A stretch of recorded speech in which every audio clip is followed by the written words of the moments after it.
Hello friends, welcome back to my channel സിംനാസ് football.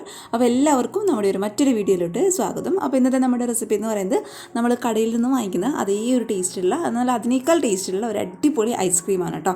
അപ്പോൾ എൻ്റെ സ്പെഷ്യൽ റിക്വസ്റ്റാണ് തന്നെ കുട്ടികളോ, തീർച്ചയായിട്ടും എല്ലാവരും ഒന്ന് ട്രൈ ചെയ്ത് നോക്കുക. അടിപൊളി റെസിപ്പിയാണ് കേട്ടോ. അപ്പോൾ കണ്ടു നോക്കിയിട്ട് ട്രൈ ചെയ്ത് നോക്കുന്ന സമയത്ത് നിങ്ങളുടെ അഭിപ്രായങ്ങൾ മറക്കാതെ വന്ന് കമൻറ്റ് ബോക്സിൽ അറിയിക്കുക. പിന്നെ നമ്മുടെ ചാനലിലെ വീഡിയോസൊക്കെ ആദ്യമായിട്ട് ആരെങ്കിലും കാണുകയാണെന്നുണ്ടെങ്കിൽ താഴെ കാണുന്ന റെഡ് കളറിലെ സബ്സ്ക്രൈബ് ബട്ടണും കൂടി ഒന്ന് പ്രസ് ചെയ്തിട്ട് സപ്പോർട്ട് ചെയ്യാം. പിന്നെ ഈ ഒരു ഐസ്ക്രീം റെസിപ്പി ഇഷ്ടമുള്ളവരെ വേഗം തന്നെ ഈ ഒരു വീഡിയോ ഒന്ന് ലൈക്ക് ചെയ്തേക്ക് കേട്ടോ. അപ്പോൾ നമുക്ക് വേഗം തന്നെ ഈ കടയിൽ നിന്ന് വാങ്ങിക്കുന്ന അതേ രുചിയിലുള്ള ഈ ഒരു ഐസ്ക്രീം എങ്ങനെ തയ്യാറാക്കുന്നതെന്ന് ഒന്ന് കണ്ടു നോക്കാം. അപ്പോൾ അതിനായിട്ട് ആദ്യം തന്നെ ഇതുപോലുള്ളൊരു പാനിൽ കറക്റ്റ് 1.5 ടേബിൾ സ്പൂൺ നിറയെ കസ്റ്റാർഡ് പൗഡറാണ് കേട്ടോ നമ്മൾ ഇട്ട് കൊടുക്കാൻ വേണ്ടിയിട്ട് പോകുന്നത്. അപ്പോൾ കറക്റ്റ് അത് 1.5 ടേബിൾ സ്പൂൺ അളവിൽ കസ്റ്റാർഡ് പൗഡർ നമുക്ക് ഈ ഒരു പാനിലോട്ട് അങ്ങ് ഇട്ട് കൊടുക്കാം. ഇനി ഇതിലോട്ട് നമ്മുടെ ഐസ്ക്രീമിൻ്റെ മധുരത്തിന് ആവശ്യമായിട്ടുള്ള ഒരു 1/4 കപ്പോളം വരുന്ന പഞ്ചസാര നമുക്കിതിലോട്ട് അങ്ങ് ഇട്ട് കൊടുക്കാം. ഇനി ഈ ഒരു ഐസ്ക്രീമിന് നമുക്ക് മെയിനായിട്ട് വേണ്ടത് പാലാണ്. അപ്പോൾ ഇത് 250 ml കപ്പിൽ കറക്റ്റ് 1 കപ്പോളം വരുന്ന പാലാണ് നമ്മളിവിടെ ഒഴിച്ചു കൊടുക്കാൻ വേണ്ടിയിട്ട് പോകുന്നത്. അപ്പോൾ കറക്റ്റ് 1 കപ്പ് അളവിൽ പാൽ നമുക്കിതിലോട്ട് അങ്ങോട്ട് ഒഴിച്ചു കൊടുക്കാം. ഇനി ഇതെല്ലാം കൂടി നന്നായിട്ടൊന്ന് മിക്സ് ചെയ്ത് കൊടുക്കുക. നമ്മൾ ഈ ഒരു സമയത്ത് തന്നെ കസ്റ്റാർഡ് പൗഡറിൻ്റെ ആ ഒരു കട്ടകളൊക്കെ ഉണ്ടെന്നുണ്ടെങ്കിൽ അത് കംപ്ലീറ്റ് ആയിട്ട് അങ്ങോട്ട് ഉടച്ചു കൊടുക്കുക കേട്ടോ. പിന്നെ ചൂട് കൂടി കഴിഞ്ഞാൽ നമുക്കിത് ഉടച്ചെടുക്കാൻ വേണ്ടിയിട്ട് ബുദ്ധിമുട്ടായിരിക്കും. അതുകൊണ്ട് സ്റ്റൗവിൽ വയ്ക്കുന്നതിന് മുന്നേ നന്നായിട്ട് കസ്റ്റാർഡ് പൗഡറിൻ്റെ കട്ടകളൊക്കെ ഇതുപോലെ അങ്ങോട്ട് ഉടച്ചിട്ടെടുക്കുക. ഇനി നമുക്ക് ഈ ഒരു പാല് നേരെ സ്റ്റൗവിൽ വെച്ചിട്ട് ഒന്ന് കുറുക്കിയെടുക്കാം കേട്ടോ. അപ്പോൾ കുറുക്കിയെടുക്കുന്ന സമയത്ത് ശ്രദ്ധിക്കേണ്ട കാര്യം എന്താണെന്ന് വെച്ചാൽ തീ എന്ന് പറയുന്നത് ഏറ്റവും ലോ ഫ്ലെയിമിലോട്ട് മാറ്റുക, എന്നിട്ട് പതുക്കെ കുറുക്കിയെടുക്കുക കേട്ടോ. ഒരുപാട് മീഡിയം ഫ്ലെയിമിലും ഹൈ ഫ്ലെയിമിലൊക്കെ വെച്ചെന്ന് കഴിഞ്ഞാൽ പെട്ടെന്ന് കുറുകിയൊക്കെ കിട്ടും, എന്നാലും ആ ഒരു കസ്റ്റാർഡ് പൗഡറിൻ്റെ ആ ഒരു പച്ച ടേസ്റ്റൊക്കെ മാറിക്കിട്ടാൻ വേണ്ടിയിട്ട് ബുദ്ധിമുട്ടായിരിക്കും.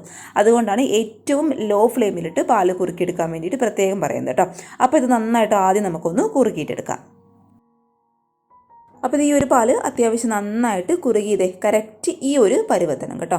ഈ ഒരു പരുവത്തുന്ന സമയത്ത് നമുക്ക് പതുക്കെ സ്റ്റൗ അങ്ങോട്ട് ഓഫ് ചെയ്ത് ഇത് ചൂടാറാൻ വേണ്ടിയിട്ട് അങ്ങ് മാറ്റി വയ്ക്കാം. ഇനി മറ്റൊരു പാത്രത്തിൽ 1/2 കപ്പോളം വരുന്ന വിപ്പിംഗ് ക്രീം, അതായത് നല്ല തണുത്തിട്ടുള്ള വിപ്പിംഗ് ക്രീമാണ് കേട്ടോ. അത് നമുക്ക് ഈ ഒരു പാത്രത്തിലോട്ട് അങ്ങോട്ട് ഒഴിച്ചു കൊടുക്കാം. ഇനി ഒരു ക്രീം നമുക്ക് നന്നായിട്ടൊന്ന് ബീറ്റ് ചെയ്തിട്ടെടുക്കണം. അപ്പോൾ ബീറ്റ് ചെയ്തെടുക്കുന്ന സമയത്ത് നമ്മൾ കേക്കിനൊക്കെ ചെയ്യുന്ന പോലെ ഒരുപാട് സ്റ്റിഫ് ആവേണ്ട ആവശ്യമൊന്നുമില്ല കേട്ടോ. അതുകൊണ്ട് ഇതുപോലുള്ളൊരു ബീറ്റർ ഇല്ലാന്നുണ്ടെങ്കിൽ സാധാരണ ഒരു വിസ്ക് വെച്ചിട്ട് ബീറ്റ് ചെയ്തെടുത്താലും മതി. ഒരു ജസ്റ്റ് ആ ഒരു ക്രീം ഒന്ന് പതഞ്ഞ് കിട്ടിയാലും മാത്രം മതി കേട്ടോ. ഒരുപാട് ബീറ്റ് ചെയ്യേണ്ട ആവശ്യമില്ല.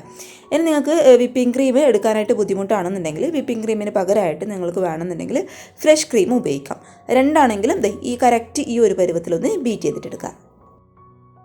നമ്മുടെ ക്രീം ഇതുപോലെ ഒന്ന് ബീറ്റായെന്ന് തോന്നിക്കഴിഞ്ഞാൽ ഇനി നമ്മൾ ഇതിലോട്ട് ചേർത്ത് കൊടുക്കാൻ വേണ്ടിയിട്ട് പോകുന്നത് നമ്മൾ നേരത്തെ റെഡിയാക്കി വെച്ചിട്ടുള്ള ആ ഒരു കസ്റ്റാർഡിൻ്റെയും മിൽക്കിൻ്റെയും ആ ഒരു മിക്സാണ് കേട്ടോ. പക്ഷേ ചേർത്തെടുക്കുന്നതിന് മുന്നേ നമ്മൾ ഈ ഒരു കസ്റ്റാർഡിൻ്റെ മിക്സ് കംപ്ലീറ്റ് ആയിട്ട് ചൂട് മാറിയതിന് ശേഷം മാത്രം ചേർത്ത് കൊടുക്കുക. അല്ലാന്നുണ്ടെങ്കിൽ നമ്മുടെ ഐസ്ക്രീം ആ ഒരു ക്രീമി ടെക്സ്ചറിൽ ആയി കിട്ടില്ല കേട്ടോ. അതുകൊണ്ട് കംപ്ലീറ്റ് ആയിട്ട് ചൂടാറിയതിന് ശേഷം മാത്രം ഈ ഒരു ക്രീമിലോട്ട് മുഴുവനായിട്ട് അങ്ങ് ചേർത്ത് കൊടുക്കാം. ഇനി ഇത് നമുക്ക് ബീറ്റർ വെച്ചിട്ട് ജസ്റ്റ് ഒന്ന് മിക്സ് ചെയ്ത് കൊടുക്കാം. ആ ഒരു കസ്റ്റാർഡിൻ്റെ മിക്സും നമ്മുടെ ക്രീമും നന്നായിട്ടൊന്ന് മിക്സ് ആവാൻ വേണ്ടിയിട്ടാണ് കേട്ടോ. ജസ്റ്റ് ഒന്ന് ബീറ്റ് ചെയ്തെടുത്താൽ മാത്രം മതി.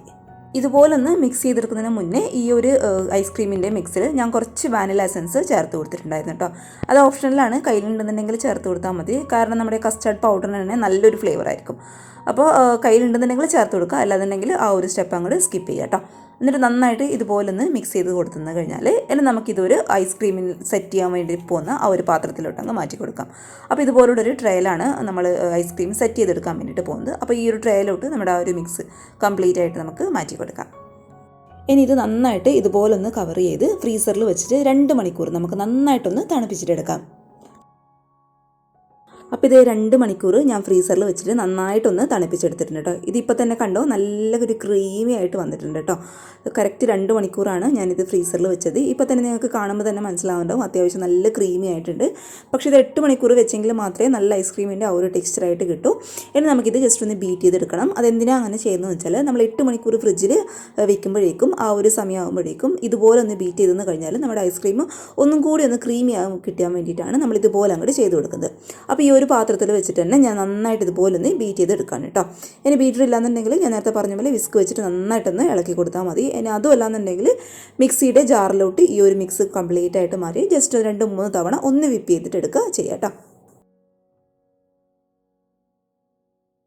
അപ്പോൾ ഇത് കംപ്ലീറ്റ് ആയിട്ട് നമുക്ക് മറ്റൊരു പാത്രത്തിലോട്ട് മാറ്റി ഒന്ന് സെറ്റ് ചെയ്യാൻ വേണ്ടിയിട്ട് മാറ്റി വെക്കാം. ഇനി ഇത് ഈ ഒരു പാത്രത്തിൽ ഇരുന്നാലും കുഴപ്പമൊന്നുമില്ല കേട്ടോ. ഞാൻ ആ ഒരു പാത്രം ഇത് ഫുള്ളായിട്ട് കവറായിട്ട് നിൽക്കുന്നില്ല, അതുകൊണ്ടാണ് മറ്റൊരു പാത്രത്തിലോട്ട് മാറ്റി കൊടുത്തത്. ഇനി ഇത് സെറ്റ് ചെയ്യാൻ വേണ്ടിയിട്ട് ആദ്യം ഒന്ന് കവർ ചെയ്യുക, എന്നിട്ട് സെറ്റ് ചെയ്യാൻ വേണ്ടിയിട്ട് ചുരുങ്ങിയത് ഒരു 8 മണിക്കൂറെങ്കിലും ഫ്രീസറിൽ വെച്ചിട്ട് നന്നായിട്ടൊന്ന് തണുപ്പിച്ചെടുക്കുക. ഓവർനൈറ്റൊക്കെ ചെയ്യുകയാണെന്നുണ്ടെങ്കിൽ പിറ്റേ ദിവസം രാവിലെ ആകുമ്പോഴേക്കും നമ്മുടെ സൂപ്പറായിട്ടുള്ള ഐസ്ക്രീം റെഡി ആയിട്ടുണ്ടാകും കേട്ടോ. അപ്പോൾ ഇത് നന്നായിട്ട് കവർ ചെയ്തിട്ട് നമുക്കൊരു 8 മണിക്കൂർ ഫ്രീസറിലോട്ട് അങ്ങോട്ട് മാറ്റി കൊടുക്കാം. അപ്പോൾ ഇതേ നമ്മുടെ ഐസ്ക്രീം ഇവിടെ നന്നായിട്ട് നല്ല അടിപൊളിയായിട്ട് സെറ്റായിട്ട് വന്നിട്ടുണ്ട് കേട്ടോ. നമ്മൾ സേവ് ചെയ്തതിൻ്റെ ഒരു 5 മിനിറ്റ് മുന്നേ ഈ ഒരു ഐസ്ക്രീമിൻ്റെ ബൗളെടുത്തിട്ട് പുറത്ത് വയ്ക്കുക, എങ്കിൽ നല്ല ക്രീമി ആയിട്ട് നമുക്ക് കിട്ടും. അപ്പോൾ ഇതുപോലുള്ളൊരു സ്കൂപ്പർ ഉണ്ടെന്നുണ്ടെങ്കിൽ സ്കൂപ്പർ വെച്ചിട്ടെടുക്കുക. അല്ലാന്നുണ്ടെങ്കിൽ സാധാരണ നമ്മൾ കറിയൊക്കെ വിളമ്പുന്ന ആ ഒരു തവി ഉണ്ടല്ലോ, നല്ല ഉരുണ്ടിട്ടുള്ള ഒരു ഷേപ്പിലുള്ള തവി വെച്ചിട്ടെടുക്കുക കേട്ടോ. അത് വെച്ചിട്ട് ചെയ്യുകയാണെന്നുണ്ടെങ്കിൽ കറക്റ്റ് നമുക്ക് ആ ഒരു സ്കൂപ്പറിൽ വെച്ചിട്ട് ചെയ്യുന്ന ആ ഒരു അതേ ടെക്സ്ചറിലായിട്ട് കിട്ടും. അപ്പോൾ ഇത് നല്ല ക്രീമി ആയിട്ടുള്ള ഐസ്ക്രീമാണ്. നിങ്ങൾക്ക് കാണുമ്പോൾ തന്നെ മനസ്സിലാകുന്നുണ്ടാവും, ഞാൻ കൂടുതലൊന്നും പറയണ്ടല്ലോ.